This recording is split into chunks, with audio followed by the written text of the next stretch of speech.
Siguro wala nang pakalabas sa kanya, hindi natin nag-wonder eh. Paano naloko yata sa bisyo? Diyan ka. Kaya kami, wala nang ilim ka rin. Pabahay lang nakatira ng bahay na. Yung pa ng linya, ganda yung motor niya eh.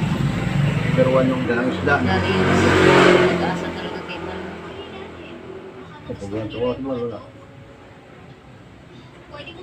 Sa naman dito din ang isda. Kahirap-hirap na ngayon. Natanggal eh. Hindi na siguro nakapupit ng tulong. Yes.